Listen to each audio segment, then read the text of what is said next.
Madam Speaker, it is very clear that our colleague is confused about the nature of this fund, a special purpose fund. One can force her opinion, but one cannot force her facts. Una sa lahat, maling bahagi ng libro ang tinitignan po ninyo. Maliwanag, nagdeklara ang Supreme Court na ang contingent fund ay isang line item appropriation. Madam Speaker, So, ibig wala sabihin tayo nun- dun sa contingent fund. So, ibig sabihin nun, Hindi po natin pinag-uusapan dito. yung Please allow the contingent sponsor fund. to finish your statement. No. Kasi po, Madam Speaker, ang tinatanong ko lang dito kung meron o wala na expressly sumagot po ako, provided Madam for. Speaker, Wala pa po meron, ako dun sa contingent at fund. payagan niyo po kung ipaliwanag kung bakit meron. Ang problema po is ayaw po natin makinig. Gusto ko po, Madam Hindi po Speaker, ako ayaw ipaliwanag kung bakit... na ano po yung oras ko, Madam Speaker. Pinapatanong kaya nga po yes or no lang po para mas mabilis. Madam So, Speaker, kanina, Madam sinasabi natin, Speaker, hindi ako nagtatanong. payagan Motion niyo sana suspended. ako, Madam Speaker. Madam Speaker, ano ang definition ng bigay? Madam Speaker. I mean, pwede bang from the... So ito, kasi binanggit mo kanina yung contingent, binanggit na natin kanina yung contingent. So pwede bang magbigay ang presidente ng contingent, ng confidential fund ng OBP na nanggaling sa contingent fund? Madam Speaker, define bigay, Madam Speaker. Well, ano bang ibig sabihin ng English ng bigay? So from the contingent fund na 7 billion, nag-transfer from contingent fund Madam Speaker, authorized by the President through the recommendations ng DBM from contingent fund ay nag-transfer ng CF or confidential fund sa 2022 na budget. O Madam sa Speaker. OVP budget. Madam Speaker, ang problema kasi sa salitang bigay is hindi naman po yan sa presidente. Kaya hindi po niya pwedeng ibigay yan. Ang contingent fund, Okay, Madam sige, Speaker, ay Madam special Speaker, purpose fund. transfer. Hindi po yan pagmamay-ari ng presidente po. Ang contingent fund ay special purpose fund subject to the approval of the President, Madam Speaker. So, please So- qualify the word bigay, Madam Speaker. Yes, sige. Yung transfer na lang po. Please siguro hindi qualify. Please maintindihan. define the word transfer, So, Madam Speaker. So kung nag-request ang OVP sa Office of the President ng CF Madam Speaker, o you yung cannot request from the President, Madam Speaker. So saan po nag-request ang OVP ng confidential fund? Madam Bakit Speaker, yan ang merong- problema sa ating... Bakit meron sa Kasama. nakalagay sa financial report, yung SAOB, na nanggaling sa contingent fund? Okay?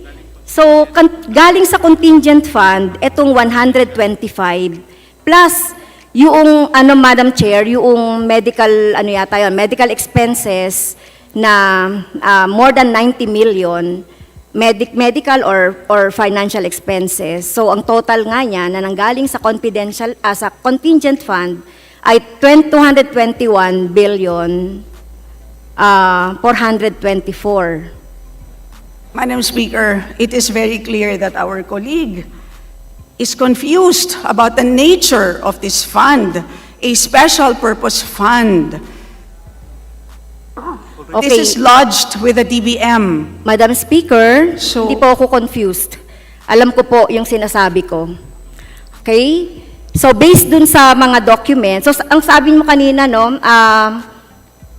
sabi natin kanina, merong contingent fund na nakita naman natin ito no doon sa report ng Office of the Vice President mismo na merong sa SAOB, Madam Speaker, yung SAOB, ito po yung Statement of Obligation, disbursement, balances, etc.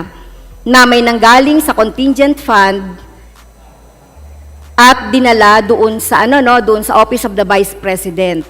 Isa ay confidential fund at isa po ay doon sa financial and medical fund or yes, medical or assistance. Okay, so 221 million yun. Galing sa confidential, contingency fund. What's the question? Yung frame of mind nila sa organization. Hindi na mag-maintindihan. Madam Speaker, well, there...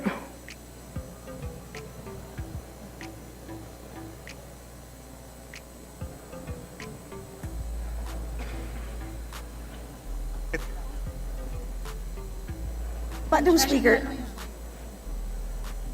there seems to be no question. What is the question again, Madam Speaker?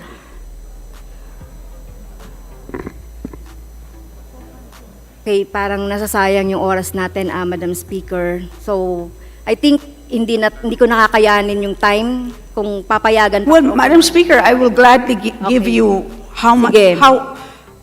every time, I mean, whatever time is needed to clarify this very important issue.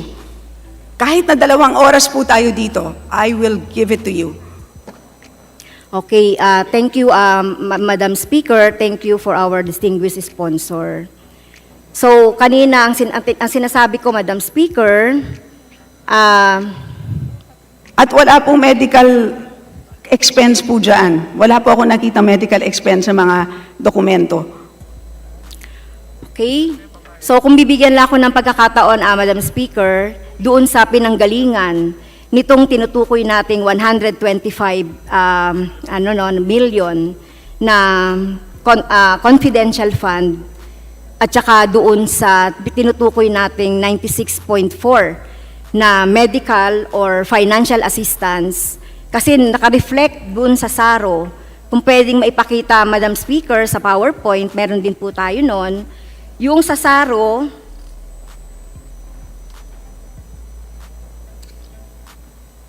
naka-reflect po doon yung pinanggalingan ng pondo, kung saan siya, or yung SARO po ay yung approval ng DBM ng pondong ito na nanggaling dun sa contingent fund. So, yun po. So, ano po yung tanong? 221,424,000, Madam Speaker. So, ano po yung tanong? Saan siya galing? Ang tanong is bakit walang Congress approval? Meron pong, okay, ang congressional approval po ay yung contingent fund. Okay? Yun po ang appropriation. At maliwanag po, base sa Supreme Court decision, na iyan po ay valid na line item appropriation. Maliwanag po yun. Dahil yun nga po yung purpose, maliwanag po sa Bellica versus Ochoa, na yan ang purpose ng contingent fund. Dahil nga po, hindi na nga po natin ma-anticipate lahat po ng pangangailangan ng ating gobyerno 2 years in advance. Kaya nilalagay sa special purpose fund, sa DBM, at hinihingi na lang ng ahensya sa DBM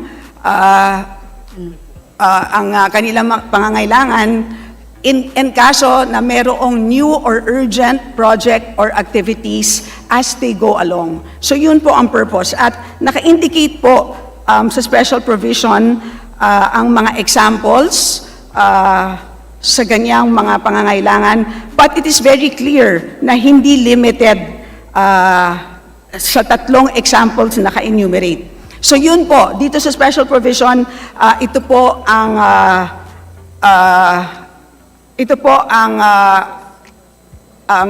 authorization sa paggamit ng contingent fund. Ngayon po, ang importante po is merong existing line item doon po sa Office of the Vice President. At maliwanag po, ang existing line item doon po sa Office of the Vice President 2022 GAA, which is the Good Governance Project and Social Services Project. Yun po yung existing line item, of which one of the objects of expenditure is confidential expense. Liliwanagin ko po.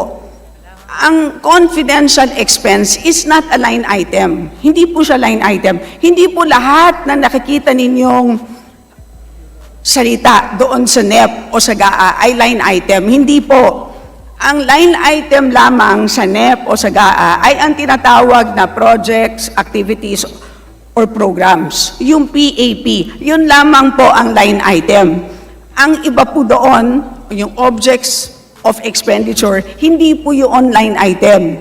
Tulad ng PS, MOOE, capital outlay, yung pong supplies, traveling expenses, hindi po yung line item. Ang tanging line item ay yung mga tinatawag na PAP. Ang PAP, doon sa OVP 2022 budget, na kung saan kasama ang confidential expense ay yung nabanggit ko na nga po na Good Governance, Engagements, and Social Services Project. Kaya po, sinasabi natin na authorized po, expressly allowed po itong confidential expense noong 2022.